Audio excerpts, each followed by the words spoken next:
मकर संक्रांतीच्या खूप खूप शुभेच्छा. तिळगुळ घ्या, गोड गोड बोला. आज आपण सोप्या पद्धतीने तिळाचे लाडू बघणार आहोत. पाव किलो प्रमाणात 1/2 किलो सफेद तीळ घेतलेत. मीडियम टू हाय गॅसवर, हाय नाही म्हणता येणार, मीडियम एकदम बारीक गॅसवर त्याला परतत राहायचं आहे. छान कुरकुरीत ते परतले गेले पाहिजेत. परतले की ते असे जड होतात आणि त्याचा असा आवाज येतो छानपैकी. म्हणजे ते परतले गेलेत. रंग थोडा बदलतो, लालसर होतो. काळपट रंग नाही करायचा आहे, म्हणून फास्ट गॅसवर नाही परतायचे, बारीक गॅसवरच परतायचे. म्हणजे छान असे कुरकुरीत ते परतले जातात.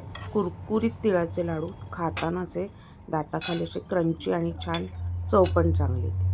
त्याच्यासाठी आता त्याच्यात घालण्यासाठी सुकं खोबरं, शेंगदाण्याचा कूट आणि डाळ हे तुमच्या आवडीनुसार. 1/2 किलोला मी अर्धी वाटी सगळं घेतलं आहे, छोटी अर्धी वाटी.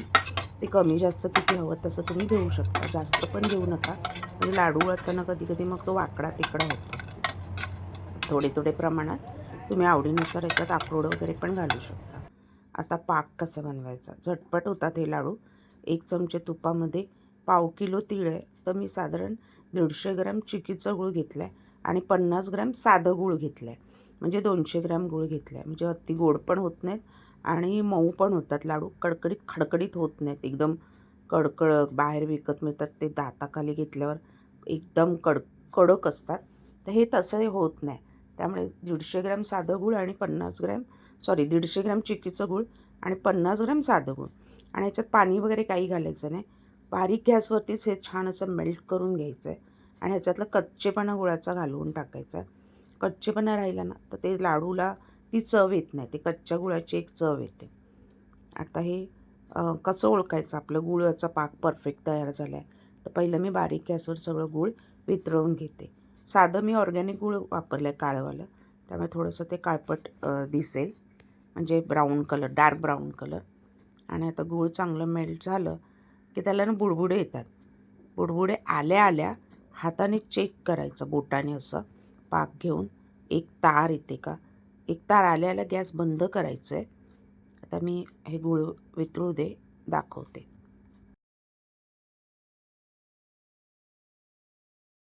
1 चमचा वेलची पावडर आणि 1/2 चमचा जायफळ पावडर पाकातच घालून घ्यायची.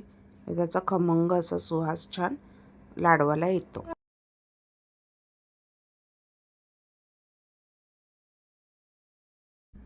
बुडबुडे आले आहेत आणि आता बोटाने आपण फक्त चेक करणार. एक तार बघा होते आहे, गॅस बंद करायचा लगेच, म्हणजे तो पाक फार शिजवला जात नाही. फार शिजवला की लाडू कडक होतात, कारण ऑलरेडी तो चिकीचा गूळ आहे. आणि आपलं जे भाजलेलं जे आहे तीळ व शेंगदाणे, डाळ्या, ते सगळं त्याच्यात मिक्स करून घ्यायचं. भाजकी डाळ म्हणतो आपण त्याला ती. आणि गॅसच ठेवायचं, चालू नाही. एकजीव करायचं वर खाली सगळं एकत्र करून आणि 1-2 मिनटं त्याची वाफ जाऊ द्यायची, कारण गरम गरम ते वळायला थोडा त्रास होतो. हातानेच लाडू वळला तर त्याची खरी मजा आहे. आता नवीन नवीन ट्रिक आल्यात, तुम्ही तुमच्या पद्धतीने कसं हवं तसं वळा. गरम थोडा चटका लागतो, म्हणूनच थंडी ते गरम गरम बनवले जातात. कदाचित ते पटकन बनले पण जातात थंडीमुळे.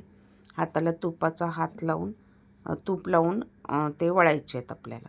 तर वळताना पण ना कसे वळायचे ते दाखवते, म्हणजे घरगुती कसे पटापट करतात. झाडाला जे लागले ते काढून घ्यायचं सगळं एकजीव झाल्यानंतर. आणि 1/2 किलो प्रमाणात केले ना, साधारण हे 1/4 किलोचे लाडू तयार होतात.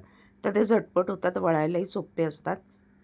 एकदम जास्त प्रमाणात केले की वळायला मात्र 4-5 बायका लागतात, कारण ते जसं थंड होत जातं तसं ते कडक होत जातं आणि मग परत ते गरम करा आणि ती झंझट होते. एकावेळी तुम्ही 1/2 किलोची बनवा, झटपट सोप्या पद्धतीने होतात, हातही भाजत नाही. आता बघा एक वाफ जाऊ दिली आहे. चमचा घ्यायचा छोटा, चमच्याने वरचं घ्यायचं, ते थंड होतं. अर्थात ते भाजलेलं सगळं गार झाल्यावरच पाकात टाकायचं, म्हणजे पाकातला तो गरमी थोडीशी कमी होते आणि लाडू वळायला छान अशी मदत होते आपल्याला, हाताला चटके लागत नाही. आता पटापट आपले लाडू वळून झालेत आणि परफेक्ट प्रमाणात झालेत. कडक अजिबात झाले नाही आहेत, मऊ पण जास्त नाही, पण परफेक्ट प्रमाणात आपले लाडू तयार झाले आहेत.